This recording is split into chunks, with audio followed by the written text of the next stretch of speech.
ministra da Agricultura, Tereza Cristina.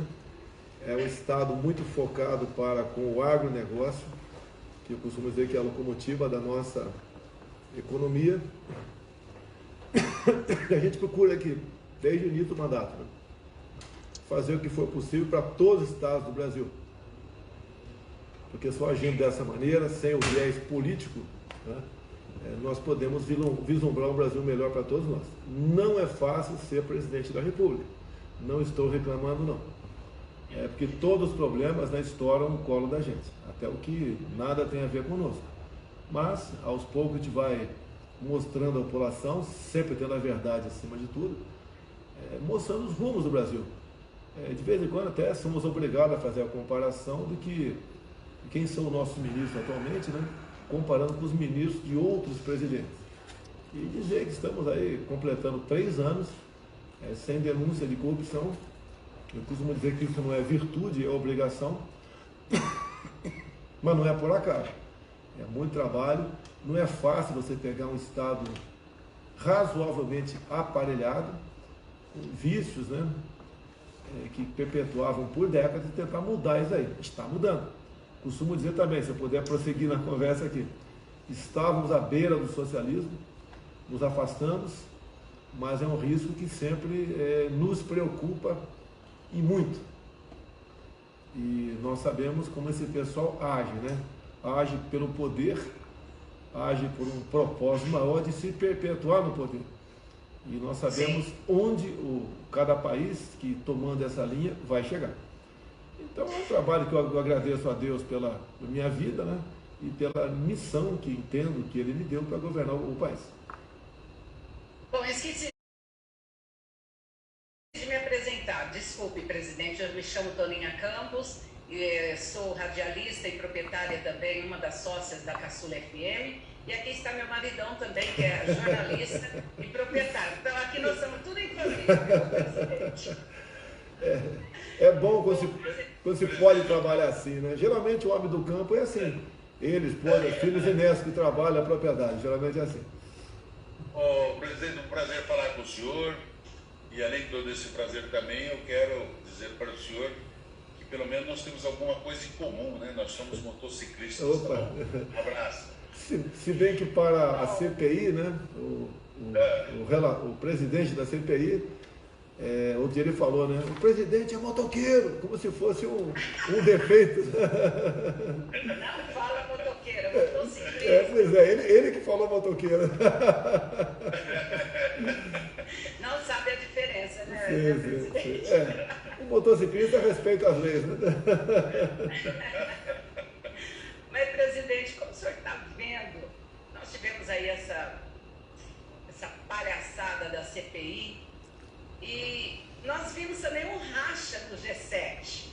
Que impacto o senhor acha que vai ter na sua governabilidade, na sua popularidade, o presidente? Por mais que nós saibamos o que acontece lá, até pelo perfil daqueles 3 senadores, há uma repercussão negativa forte fora do Brasil. Nós sabemos disso. E me rotulam como genocida, curandeiro, falsificador de documentos, exterminador de índios. É um absurdo o que esses caras fizeram, mas tem repercussão fora do Brasil. Isso prejudica o nosso ambiente de negócio, né? Não ajuda a cair o preço do dólar, leva uma certa desconfiança para o mundo lá fora. Isso é muito ruim. Agora, o objetivo desses 3, o próprio Lula falou há poucos dias atrás, né? Eu, presidente, quero o Renan presidindo o Senado Nacional. Tá? E nós sabemos da aliança entre essas duas pessoas. Eu não estou criticando a aliança dos dois, não. Cada um forme o grupo com quem quiser, né? Para tentar aí comandar e se eleger. Agora, o preço é muito caro para o Brasil. Aqui dentro, tem alguma repercussão negativa. Tem muita gente que acredita. Lá no relatório da CPI, os crimes, né, que estão imputando ali retardado a aquisição de vacinas. Você pode ver, em 2020, qual país do mundo aplicou vacina ao seu povo? A primeira vacina foi no início de dezembro de 2020, no Reino Unido. Ninguém tinha vacina. A partir de janeiro, nós começamos a aplicar aqui no Brasil. E não tinha para vender em lugar nenhum do mundo. Até lá os caras trouxeram um cabo da PM de Minas Gerais, que estaria tentando fazer um contato com a Ministério da Saúde para vender 400 milhões de doses. Não existia 10 milhões de doses para vender em lugar nenhum. E daí se cria um clima em cima disso, acusam a gente de corrupção, uma coisa que nós não compramos a Covaxin, não gastamos R$1 sequer, mas muita gente acredita. Ah, o governo é tão corrupto quanto os que antecederam. Não é verdade isso aí. Então há um estrago feito por parte da CPI que atrapalha todos nós. Isso reflete, quando você fala em dólar, aumento do combustível, está para ocorrer outro aumento de combustível, porque isso aí não tem que ter bola de cristal. É só ver o preço do dólar aqui dentro, o preço do barril lá fora, a legislação garante a Petrobras, esse é reajuste imediato. E não pode haver, e não há interferência minha nesse caso. Ah, o combustível está alto, é culpa do Bolsonaro. Olha, vamos procurar saber o que compõe, né, o preço final do combustível na bomba aí de vocês, aí em Três Lagoas. Como é que é a composição do preço? Quanto a gasolina, né, sai lá da Petrobras, o álcool lá da refinaria, né, e com o preço final. Chega 3 vezes mais caro que o preço na origem. Esses 2/3 outros, como é a composição dele? E o pessoal reclama, é um direito reclamar, criticar, quem quer que seja, é um direito da população, isso chama-se liberdade de expressão até, mas vão criticar com razão. Agora, a gente faz o possível aqui no Brasil. Se não fosse medidas tomadas por nós lá em 2019, uma liberdade econômica, entre tantas outras, que nós ajudamos a desburocratizar, desregulamentar a economia, quando apareceu 2020, né, e o vírus entrou para valer aqui a partir de março, a queda da economia teria sido muito, mas muito maior. E estamos pagando um preço caro daquela velha política, né, do ano passado. Fica em casa, a economia te vê depois. A conta está chegando. E o que eu posso dizer para todos vocês? No tocante à economia, o Brasil é um dos países que menos sofreu durante a pandemia. Eu disse que melhor está saindo no tocante também à economia, nesse que eu espero, peço a Deus que seja o fim da pandemia. Então o trabalho é intenso. Não deixamos de atender os mais necessitados em 2020. Alguns falam, o presidente não tem coração. Nós concedemos, a título de auxílio emergencial, o equivalente a 13 anos de Bolsa Família. Continua, o auxílio emergencial acaba agora esse mês. Não tem como continuar mais. Muita gente quer que continue até quando? A nossa capacidade de endividamento já ultrapassou no limite já. Estamos no limite do limite. Vamos atender sim. É o pessoal do Bolsa Família, que agora chama-se Auxílio Brasil, né? Mudou de nome, com R$400 por mês e ponto final. É onde nós pudermos chegar. A média do Bolsa Família ainda é 192. Estamos dobrando esse valor. Estamos fazendo o possível. No corrente ano, criou-se mais de 2 milhões de empregos. Não sou eu que crio emprego, quem cria é a iniciativa privada. Agora, nós ajudamos a iniciativa privada. Nós não atrapalhamos a mesma, né, a empregar gente. E não é fácil você mexer com uma CLT, mexer com as normas regulamentadoras, né, que são aquelas normas onde são fiscalizados todos os órgãos do Brasil, fiscaliza os patrões, as empresas, não é fácil. Agora, o Brasil está reagindo bem. Agora, vem reajuste de combustível? Vem, eu não estou querendo, que eu gostaria que não viesse. Mas como disse agora há pouco, né, ver o preço do petróleo lá fora, o barril, e ver aqui como é que está o dólar aqui dentro. Agora você pode ver, quando se fala aumento de combustível, isso aí é uma correia de transmissão para a inflação. Tudo sobe. Agora, eu não sou malvado, eu não quero aumento de combustível, mas é uma realidade. O mundo todo está sofrendo com a economia que eu espero, né, nesse pós-pandemia. É uma realidade e temos que enfrentar. Ô, presidente, eu gostaria de até, o senhor está falando em combustível, em valores, e nós estamos vendo que isso está acontecendo no mundo inteiro, né? Se nós formos levar em consideração o preço do combustível no exterior, multiplicado pelo dólar, pelo euro, ele está muito mais alto que o litro aqui no Brasil. Mas eu dentro dessa ótica, eu até gostaria de perguntar para o senhor o seguinte: hoje aqui já ultrapassa os R$ 6,40 aqui em Mato Grosso do Sul, Nós sabemos aí que há uma polêmica sobre a participação de cada estado colocar um imposto que lhe convém. E eu, diante de tudo isso aí, desse estouro que está havendo, né, de uma inflação que pode estourar também, o que o senhor poderia fazer nesse caso? O que o senhor pensa? Provavelmente, talvez até o senhor poderia, por exemplo, privatizar a Petrobras? Deixa eu só voltar um pouquinho no tempo aí. Olha só, eu assumi em janeiro de 2019. Cada combustível ali, diesel, gasolina, o etanol, tem um valor fixo em real do preço desse imposto federal, que eu chamo de PIS, COFINS e o CID, o imposto federal.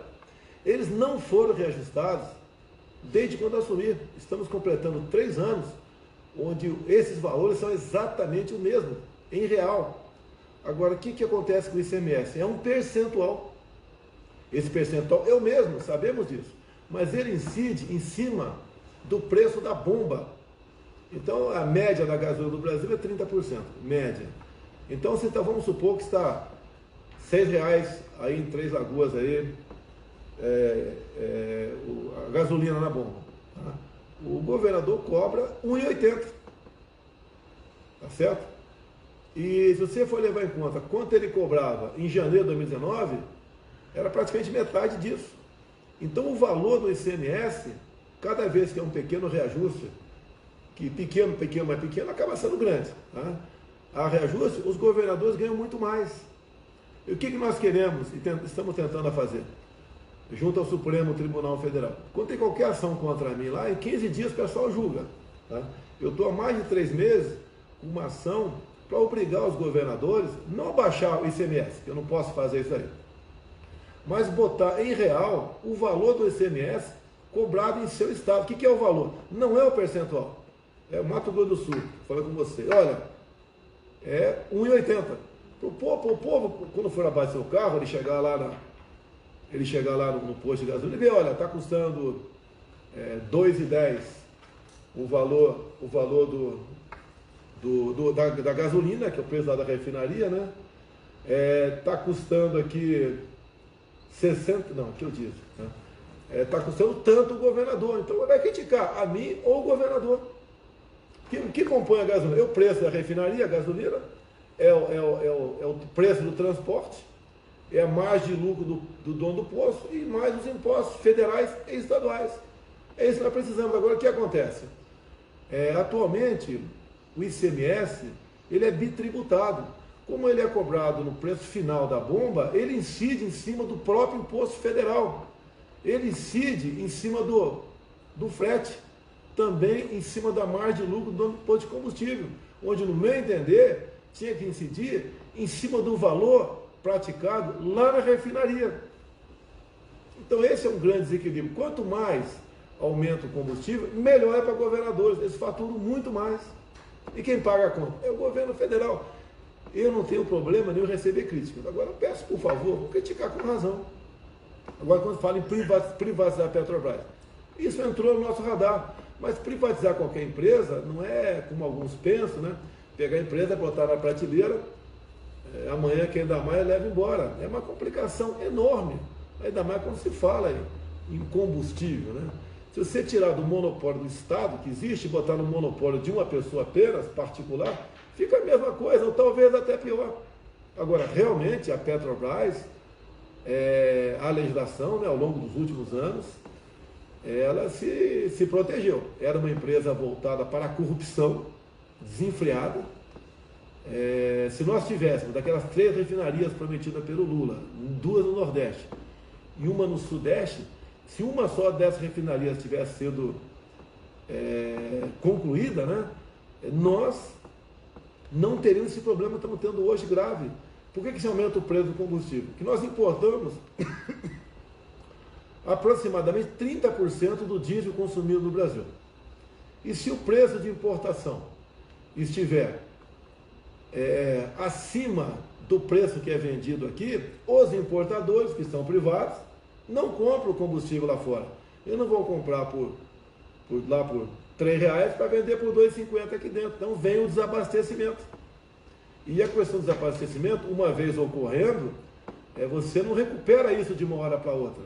É uma cadeia muito longa, até pela distância que esses combustíveis tem que percorrer para chegar aqui no Brasil. Como é que nós podemos, por exemplo, começa a safra de vocês, eu não tenho certeza aqui, por volta de março. A gente começar com desabastecimento de diesel no Brasil. Olha a complicação. Agora, nós já vendemos 2 refinarias, tá? São 13, se eu não me engano. Pretendemos vender mais, mas vender com responsabilidade. Agora, o que a gente precisa aqui? Fazer uma refinaria no Brasil. Nós não temos dinheiro para tal. Se nós tivermos um preço desajustado com o preço lá de fora, o capital interno ou externo não vai querer fazer uma refinaria no Brasil. Então são problemas que você não resolve 1 ou 2 ou 3 anos. Há mais tempo do que isso. Agora, o povo está com a paciência lá embaixo. A paciência dele praticamente se esgotou. E vai para a crítica, né? As mais absurdas possíveis. Lamento. Eu peço a Deus apenas que nós aqui preservemos o nosso maior bem, que ainda é, mas bastante ameaçada, que é a nossa liberdade. Com certeza, presidente. Bom, nós estamos na página também do senhor, não é? No Facebook, está bombando, viu, presidente? Está bombando. Bom, agora eu vou passar para um outro assunto. Há poucos dias atrás, o senhor disse que chorava no banheiro. Isso é verdade? Para a sua esposa não ver. Aí eu pergunto, como é que o senhor está conseguindo governar com tantas turbulências, oposição criando tantas dificuldades, tantas mentiras, falando até em impeachment, presidente? O senhor chora muito no banheiro? Hoje de manhã, eu passei no cercadinho, como sempre. Lá estava um prefeito de Lambari, Minas Gerais. E eu fiz a pergunta para ele, é fácil ser prefeito? Ele falou, não, imagine ser presidente. Eu confesso que o que aconteceu na minha vida foi, só Deus explica. É a sobrevivência da facada, depois uma eleição onde não tinha partidos comigo, não tinha fundo partidário, não tinha tempo de televisão. Eu tinha uma coisa muito pesada a meu favor, mas que alguns repórteres falavam que pesava contra. Eu usei aquela passagem bíblica, né? E conhecereis a verdade vos libertará. Uma repórter muito importante, de vez em quando converso com ela em Brasília, ela falou, olha, se você não mentir nem um pouquinho, tu não vai chegar. Lá atrás, falei, então eu não vou chegar. Acabou acontecendo. Agora, os problemas são enormes, acumulados ao longo de décadas. Você pegar só a questão da educação, tu cai para trás. Ainda tem muita coisa errada na educação, que o ministro Milton vem arrumando. Mas tem muitos professores que são militantes. É uma grande verdade. Temos ainda universidades que na ponta da linha não formam um bom profissional, um bom patrão, um bom empregado. Não forma, é uma grande realidade. Você pega a prova do PISA, que pega a garotada de 15 anos de idade, que é uma prova internacional de avaliação do estudante, são 70 países que você vê o grau de conhecimento da garotada no tocante a matemática, ciências e interpretação de textos, né? Nós estamos no 65º para trás, ou seja, no somatório estamos em último lugar. Como é que você muda isso? Não podemos esquecer que o ano passado, né, adotou-se uma política do fica em casa, sem aulas. Eu fui contrário o tempo todo a isso, né? Não é da minha cabeça, né? Eu ouvindo médicos falando que a possibilidade do garoto aí agravar a situação de saúde dele contraindo o vírus era próximo de zero. Não tinha como acontecer aquilo tudo, né? Então isso pesa bastante. Você não vai mudar a educação em 4, 8, 10 anos, você vai mudar a educação em 20 anos. A minha educação, tá? Talvez o teu marido aí, que eu estou com 66 anos de idade, você parece que tem 50 ou menos, tá? Era bem diferente. Era a cartilha Caminho Suave, onde cada lição tinha uma lição de verdade para a gente. Tinha essa educação moral e cívica que alguns querem. Muda isso. Não é fácil você mudar a legislação. Nós temos um parlamento, que lá dentro do parlamento tem tudo quanto é tipo de gente. Cada um lá defende os interesses mais variados possíveis, né, para o bem ou para o mal. Eu fui parlamentar por 30 anos, né, 28 na Câmara e 2 de vereador lá no Rio de Janeiro. Essas mudanças são difíceis de realizar. Mas você vê hoje em dia já alguma mudança na educação. Se eu for numa escola pública, pegar o material escolar que está chegando, já é bem diferente do passado. Não existe mais certas matérias, né, certas páginas com ilustrações que os pais não querem para os seus filhos. Nós mudamos isso daí. As provas do Enem do futuro, até essa última, não teve mais questões polêmicas, mexendo com coisas que não somam em nada para o futuro daquele garoto. Aí, em algumas escolas pelo Brasil ainda, que é a iniciativa da escola ou do professor exclusivamente, se faz questões de provas absurdas. Isso é profissão militante. A grande maioria dos professores são excepcionais, mas a minoria fala mais alto. Então, mudar o Brasil, ser presente, não é fácil. E a gente chora, é natural, né? Muito mais do que antigamente. Ser parlamentar, como ser vereador, que eu já fui, deputado estadual, federal, senador, tem um limite de responsabilidade. A minha é total. Se você erra um voto na Câmara Municipal, aí em Três Lagoas, um vereador ou um deputado federal, você pode sofrer umas críticas, fica por isso mesmo. Uma canetada minha, um decreto meu, tem influência na vida de todos vocês. Muitas vezes eu quero sancionar uma coisa, mas não posso, porque eu tenho que responder, né, de acordo com o artigo 85 da Constituição. Igual aquele auxílio MODES, auxílio absorvente. Por que eu fui obrigado a vetar? Porque quando cria a despesa, o autor do projeto, no caso foi uma deputada federal, né, tinha que apontar de onde vinha aquele dinheiro. Como não apontou, se eu sanciono, eu respondo por crime de responsabilidade fiscal. Eu posso sofrer um processo de impeachment. Tá certo? Então, isso já aconteceu no passado, um projeto também que dava internet para todas as escolas. Eu quero internet para todas as escolas. Estamos com um programa aqui, com o ministro Fábio Faria, caminhando nesse sentido. E tem muita escola pelo Brasil, né, que já tem o ponto de internet. Mas simplesmente botar no papel, a despesa anual chegaria na casa dos 4 bilhões de reais. Da onde tirar dinheiro se eu tenho um teto? É igual você, tem um salário todo mês, é 2 mil reais. Você quer comprar uma bicicleta para o teu filho no Natal, mas espera aí, a bicicleta custa quanto? 500 reais. Está fora do orçamento, não vai dar para comprar. Não é apenas eu quero a bicicleta, eu quero o absorvente. Temos isso. Agora, a deputada sabia disso. E o parlamento vota favorável, porque isso o pessoal bota na rede social, fulano de tal de Mato Grosso do Sul votou contra o projeto do absorvente. Não vota nele, não está pensando nas mulheres pobres, nem nas estudantes. Então, entre a prática, entre a teoria e a realidade, uma diferença muito grande. Então, a gente fica triste por não poder atender essas pessoas. Você pode ver, a lei do teto, né, que na verdade é uma emenda constitucional, surgiu no governo Temer. Então, no tempo de Dilma, de Lula, não tinha teto. Ele podia sancionar esse projeto sem problema nenhum. Tá? Podia ser melhor que arranjava recurso em qualquer outro lugar, sem problema. Eu não. Eu passo a ter, com a lei do teto, essa responsabilidade a mais. Presidente, como que o senhor está classificando essa parceria União com o Estado de Mato Grosso do Sul? Tem algum projeto para o nosso Estado? O senhor visa moradias? O que o senhor tem para Mato Grosso do Sul, presidente? Olha, a gente faz projetos para o Brasil todo. Por exemplo, moradias em Mato Grosso do Sul. Parabéns por ter levado água, levado luz para aquela população tão sofrida lá daquele mundão do Ceará, para aquela região. Por exemplo, Mato Grosso do Sul, foram 18 mil moradias entregues. Só quem não tem casa própria, né, sabe da necessidade de ter um dia. Tá? Você pode ver, eu tive com a Tereza Cristina há pouco tempo, aí, vizinho aí de Sidrolândia, entregando títulos de propriedade. Nós entregamos, em quase 3 anos de governo, mais títulos que os últimos 20 anos de outros presidentes. Qual a vantagem disso? Primeiro que essas pessoas, né, que têm uma pequena propriedade no campo, poucos hectares, passam a se ver donos disso aí. Então o que ele fizer ali fica para teus filhos, para teus netos. Isso é muito bem-vindo. E nós tiramos mão de obra do MST. Quando você não tem título, por que o PT não deu título? Porque tinha esse pessoal numa propriedade que era e não era dele. Então ele era obrigado, às vezes, a subir num ônibus e participar de uma invasão num terreno vizinho dele por aí.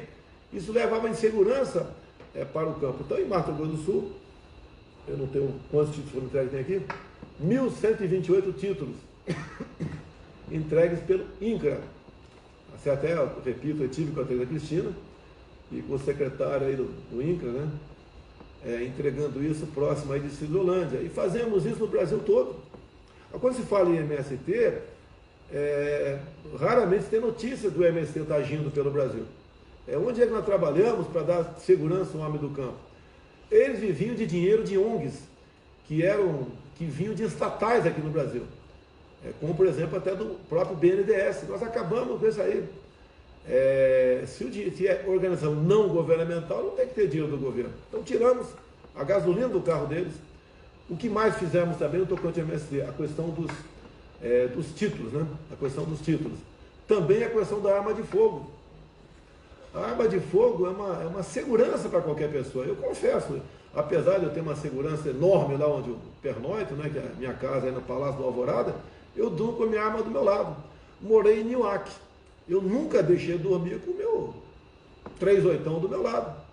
Tá? E já me salvou de problemas. E quando uma pessoa sabe que a tua casa tem uma arma, ela não vai pensar em invadir a tua casa, ela pode desistir dessa ideia. Nós conseguimos, junto à Câmara e ao Senado também, criar a figura da posse estendida, né? Porque posse de fogo você pode ter uma e ter dentro da tua casa.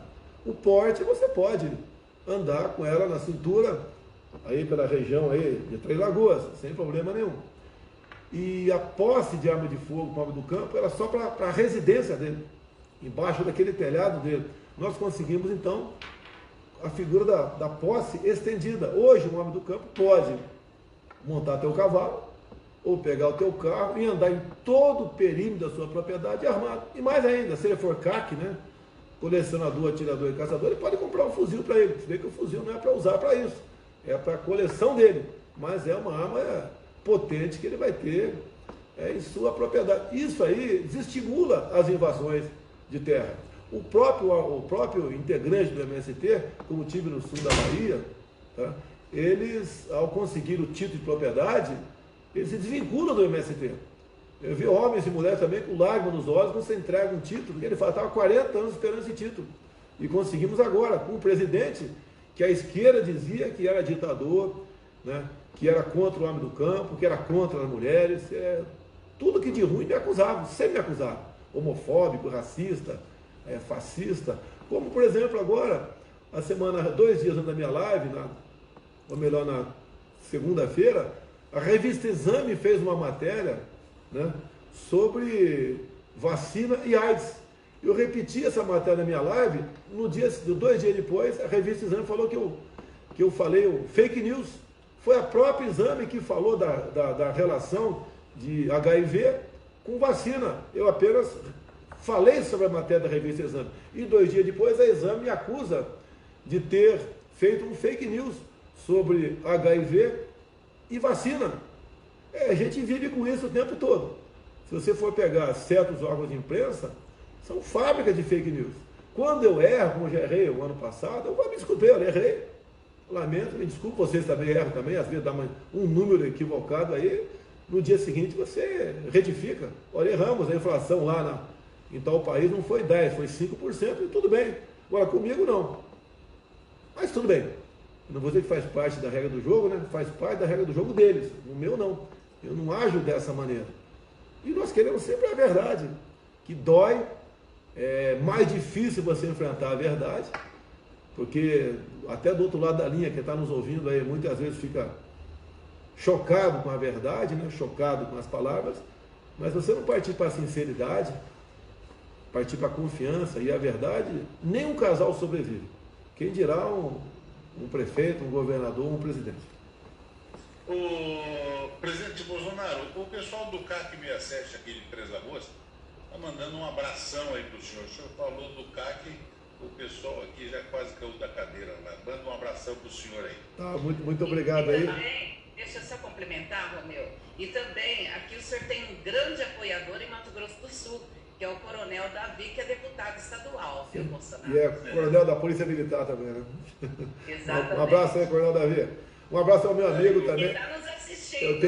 Eu tenho um amigo também, que foi meu soldado em 80, lá em Newark, né? É o Portela. Tá? Mandar um abraço pro Portela também, se me permite aí. Oba! Não, aqui se começar a dar um abraço mais longe, o coronel também já mandou, opa, coronel, lembra lá de mim pro Bolsonaro, né? Mas o Bolsonaro, inclusive o Bolsonaro, se você tossir de novo, saúde, viu? Olha, ele ficou vermelho.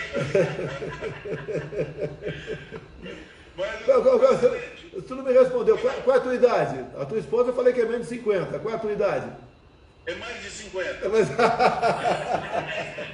A sua esposa está aí do lado? Não, eu estou na presidência aqui. Não. Mas Presidente, o senhor aposta em quantos anos? Vamos ver se Você é está com 60. Eu vou por 10. eu vou por 10. 70. 70, tá bem. O ciclista tem vida longa. Por isso que o senhor vai ter vida longa também, né? Olha, eu estava em Newark, né? Eu tentei comprar uma moto, não tinha dinheiro, não comprei.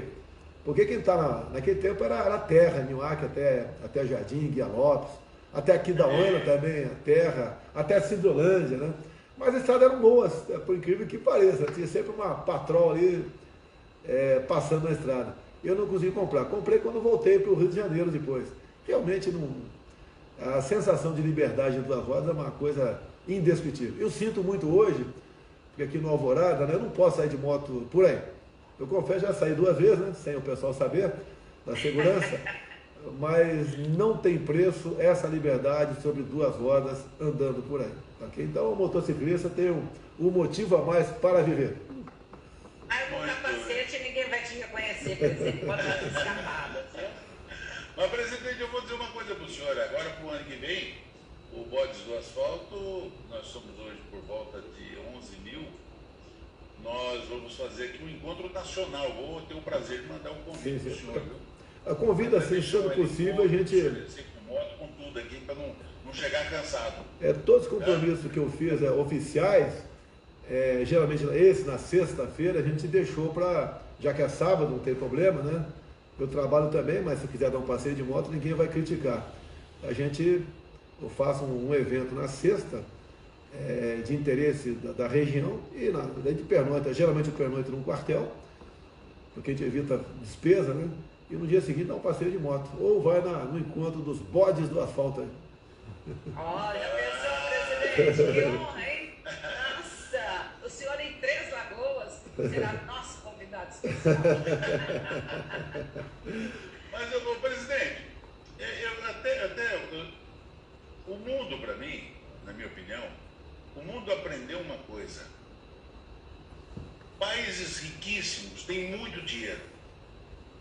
O Brasil tem muita terra e produz o alimento do mundo. Eu entendo que com isso o Brasil vai criar uma estabilidade a curto prazo, porque eles não comem dinheiro assim como nós produzimos. E ao mesmo tempo nós podemos não ter o dinheiro que eles têm, mas nós vivemos bem. Então, presidente, eu tenho até a satisfação de ter no seu governo, como ministra da Agricultura, né, uma sul-mato-grossense, né, a nossa querida sul-mato-grossense, a Tereza Cristina. E nós conversamos há pouco tempo, ao vivo também, ela estava em Brasília, e eu gostaria que o senhor também, diante dessa premissa que eu tenho na cabeça, o senhor me dissesse o seguinte: como é que o senhor está vendo o agronegócio, principalmente aqui no estado de Mato Grosso do Sul, que tem muita terra fértil? Vamos lá. O Brasil deve vender para o mundo todo, mas não deve permitir que ninguém compre o Brasil. Tem um projeto aprovado no Senado que está na Câmara. Estamos fazendo o possível para que ele não seja votado na Câmara, porque corremos risco, né, de ser aprovado. Se bem que daí viria para a minha mesa, logicamente que eu vetaria, mas a palavra final quem dá é o Congresso. Se o Congresso derrubar o veto, em cada município do Brasil, por exemplo, aí, Três Lagoas, poderá vender 25% das suas terras para outros países. Eu não quero citar nenhum país aqui, mas eu acho que tem uma pulga atrás da tua orelha nesse momento. Então nós não podemos permitir vender o Brasil. Se um determinado país comprar, por exemplo, uma fazenda aí em Três Lagoas, que seja equivalente a 10% do município, esse país vai ter uma mão de obra na tua terra diferente daquela que o vizinho brasileiro tem. Com toda certeza, rapidamente, esse outro ou outros países, né, agindo dessa maneira, vão quebrar a nossa agricultura. E nós aqui, cada vez mais, serviremos de como se fosse uma grande fazenda para o mundo. Essa é uma preocupação que pouca gente se apercebeu dela ainda. É uma preocupação enorme, você pode ver. Temos um outro problema também.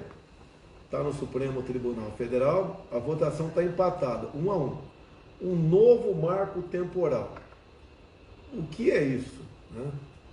Hoje em dia, não pode aparecer uma nova área indígena para ser demarcada.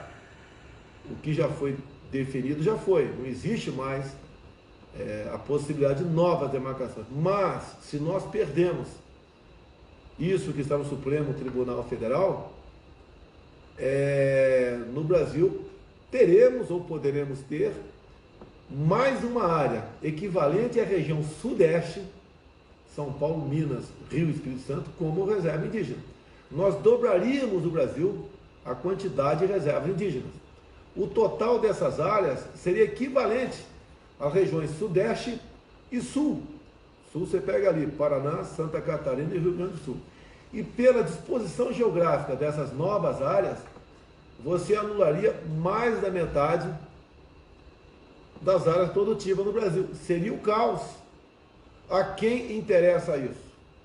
O caos ocorrendo num país rico como o Brasil, como aconteceu num país rico como a Venezuela, você sabe que outros países vão para cima. Não quero citar quais países são esses. Eu acho que cada pessoa tem que ter a consciência e entender o que eu estou falando. Alguns falam apenas, me criticam, né? O preço do combustível, preço do gás. Eu não sou malvadão, eu não quero aumentar o preço de nada. Mas eu não posso interferir no mercado. Se eu pudesse, né? Iam falar que eu queria interferir no preço da carne que vocês produzem em Mato Grosso do Sul, que caiu agora um pouco mais de 10% o preço da arroba, tendo em vista que a China já está há 3, 4 semanas sem receber carne de nós, por causa de uma notícia, no meu entender, fraudulenta, mentirosa, de uma vaca louca em Minas Gerais. E a questão da vaca louca, você tem a certeza em análise feita em outro país, se eu não me engano, nos Estados Unidos, e não de uma pessoa apenas. Olha a irresponsabilidade de uma pessoa ao falar que uma vaca em tal fazenda morreu de vaca louca. Isso ganha a notícia ruim, né? Grande parte da imprensa não checa a notícia e republica. E as consequências estão aí. Então temos sim muita carne presa em frigoríficos, presa em navios, até em portos chineses, que não vem até para o mercado interno, até pela questão de corte, pela questão de congelamento, que não aceita pelo mercado interno. Agora, nós não queremos, tá, um caos aqui no Brasil, onde outros países poderão fazer o que fizeram na Venezuela, onde quem sofre é todo mundo. Daí não tem mais fazendeiro, não tem mais empregado, não tem mais gente de cidade grande aqui, que faz isso, faz aquilo, vai todo mundo para a miséria. Um dia eu vi no meu Facebook, né, um cara reclamando. A gente não sabe, eu não sei a idade da pessoa, não sei o grau de conhecimento dela, foi uma reclamação. Ó, que venha logo a Venezuela, porque lá o litro da gasolina custa 22 centavos, dando a entender que era melhor viver na Venezuela. Só que lá você não tem como comprar carro. E o salário mínimo está na casa dos 5 dólares. Ou seja, na casa dos 30 reais. Com 30 reais por mês, a 22 centavos da gasolina, você não consegue encher o tanque do teu carro. Então falta a muita gente o conhecimento. Eu estou falando com o coração para vocês. É muito mais fácil você partir para mentiras suaves. Coitadinho do Pedro, coitadinho da Ana, da Maria, do Joaquim, é muito fácil. Ele é um pobrezinho, precisa disso, daquilo. O difícil é você falar que o que nós temos que fazer para mudar a vida dessas pessoas. O que muda as vidas das pessoas não são projetos para dar um certo ganho para aquela pessoa, que você pode dar temporariamente. É o conhecimento.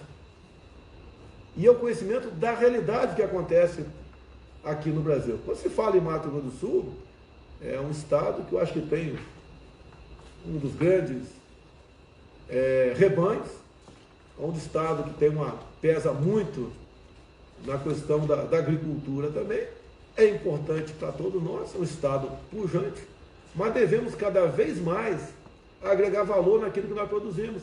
Na minha frente aqui tem uma mesa redonda com 15 cadeiras.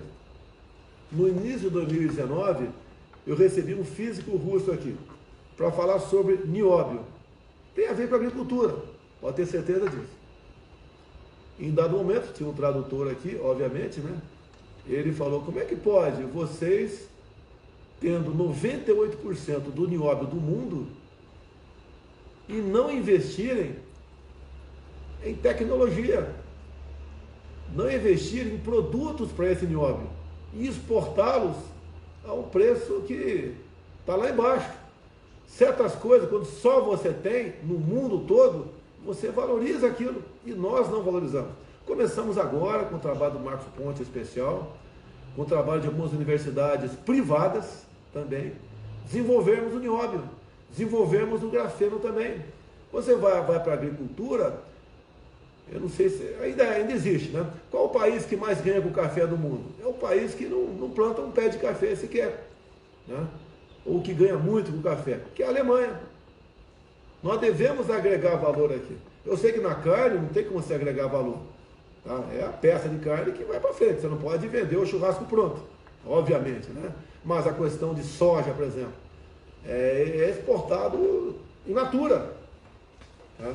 E nós devemos valorizar o que nós temos no Brasil. Você pode ver, em 2014, eu acho que Mato Grosso do Sul não produz banana, né? Porque eu lembro do meu tempo que andava por aí, eu nunca vi um bananal, pode ser que exista, mas nunca vi um bananal em Mato Grosso do Sul. Mas em 2014, no governo Dilma, foi assinada uma instrução normativa pelo ministro da Agricultura, permitindo a importação de bananas do Equador.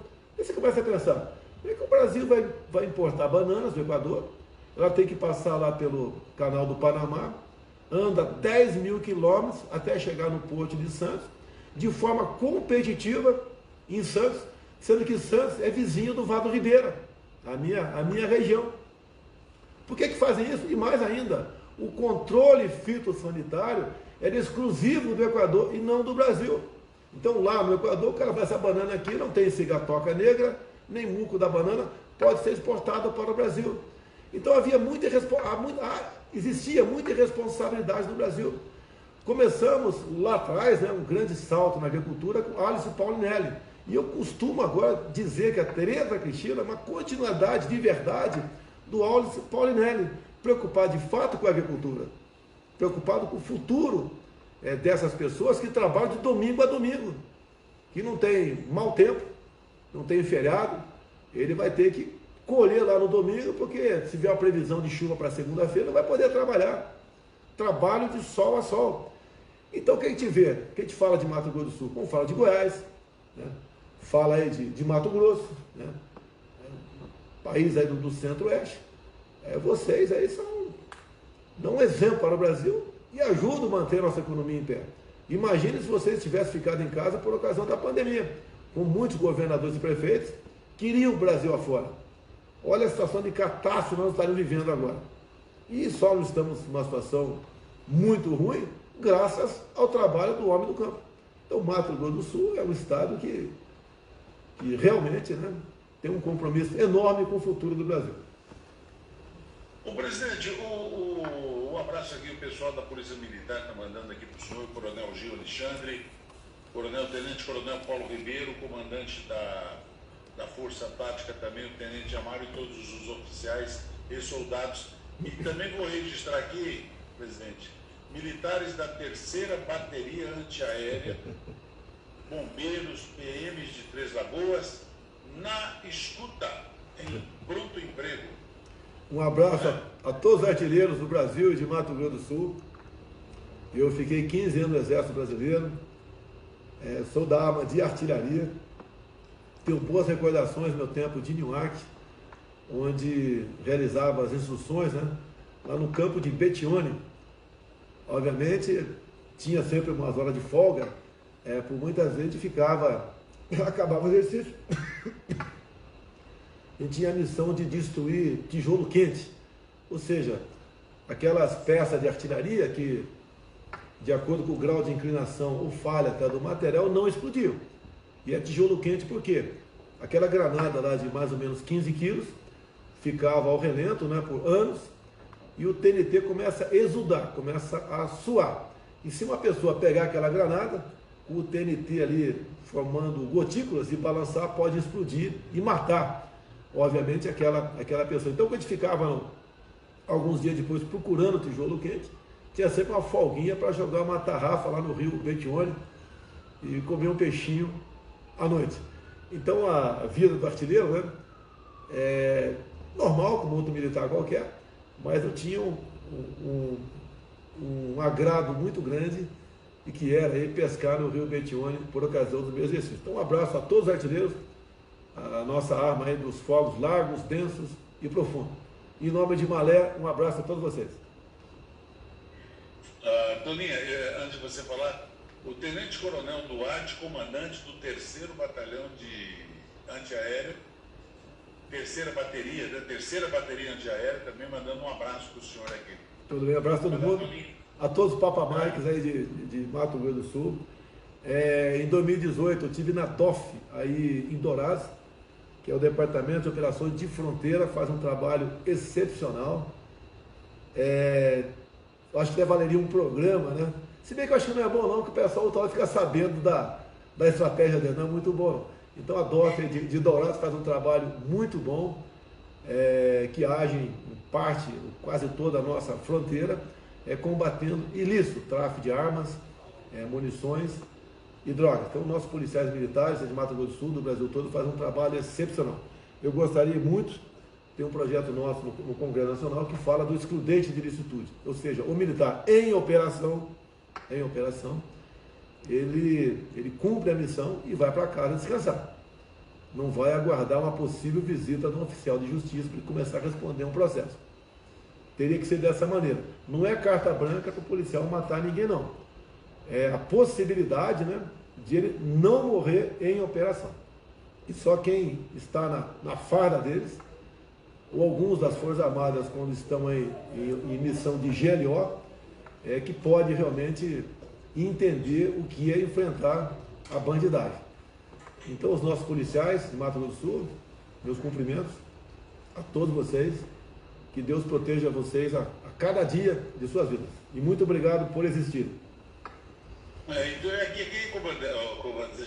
o comandante do Brasil, né? Bom, eu também tenho patente, viu, Messias Bolsonaro? Eu também tenho patente. Sou cabo comandante grupo de tiro do Exército Brasileiro. Tu é de infantaria? Tu serviu onde? Tiro de guerra, não? Aqui em Três Lagoas, Aqui eu tenho que chamar primeiro do quarto RC Moto. Ah, tá certo. Então, você tem uma experiência aí de tirar plantão da hora, fazer uma patrulha, ficar na guarita ali sem dormir. Dormi muito. Não sei, já limpou muito o banheiro da tua vida, lavou? Mas, Bolsonaro, aqui nós estamos em QAP e QRB, viu? Qualquer coisa entra na minha QRG. Tá certo, tá certo. Conhece o código o quê, né? QAP não escuta, valeu. Estou sempre à sua disposição, na escuta. QRG, você pode entrar na minha sintonia e falar comigo. Bom, Bolsonaro, olha, presidente, obrigada. Foi uma ótima entrevista. Nós sentimos que o senhor ficou bem à vontade. Eu não queria encerrar a entrevista. Espero ter muitas outras, né, para que a gente possa conversar. E o convite está de pé para o nosso evento. Tá ok. Havendo oportunidade, irei sim. 22 de abril. Encontro dos bodes do asfalto nacional. Muito obrigado. Vai vir todo mundo para cá, se Deus quiser.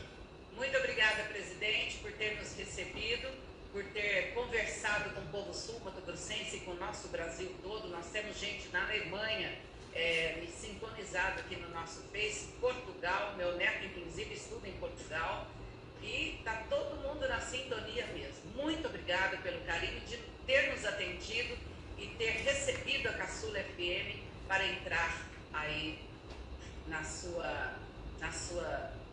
no seu contexto, né? E queremos também outra entrevista com ministros. Falamos de tantas coisas, mas depois nós vamos conversar. E, presidente, eu gostaria também, se o senhor puder, gostaria de ter o privilégio de conhecê-lo pessoalmente aí em Brasília, mesmo que rapidamente, apertar a sua mão, tá bom? Okay. Um pedido de um ancião de 70 anos. Eu estou aqui na minha frente aqui, o chefe da SECOM, ele tem teu telefone, né? Deve ter. Fique à vontade, vindo a Brasília, a gente acha um espaço para tomar um café aqui, será um prazer. Prezada Toninha, a todos os ouvintes da rádio Caçula. Muito obrigado pela oportunidade. Obrigada. Estou muito feliz por ter participado, modestamente, do programa de vocês. Nós que estamos felizes, foi uma honra muito grande nós termos conseguido falar com o senhor e mostrar para a população de todo o Brasil, não é? Que não é tão fácil ser presidente, não é tão fácil ser prefeito, governador, muito menos presidente. Nós sabemos dos percalços que o senhor tem, mas o senhor vai vencer. Porque como o senhor sempre diz, Brasil acima de tudo e Deus acima de todos. Deixa eu só complementar aqui, né? Eu tenho dito que temos no Brasil hoje em dia um presidente que acredita em Deus, que respeita a Constituição e seus militares, defende a família tradicional e deve lealdade ao seu povo. Esse é o nosso lema e a nossa marca aqui. Até há pouco tempo, falar nisso, né, era quase que um crime, ou a pessoa era debochada por falar dessas questões, que para nós são muito caras. A família é a base da sociedade e devemos cada vez mais defendê-la, porque nós sabemos que nos últimos 20 anos estiveram sob fogo cerrado, né? Porque destruindo a família, você destrói a sociedade, você acaba com a nação. E nós queremos exatamente valorizar a família para que nós possamos ter um futuro melhor para todos. Muito obrigado. Obrigada, presidente. Muito obrigada mesmo. Obrigado, presidente. Um abraço a todos vocês, sua equipe, e até qualquer minuto, se Deus quiser. Tchau.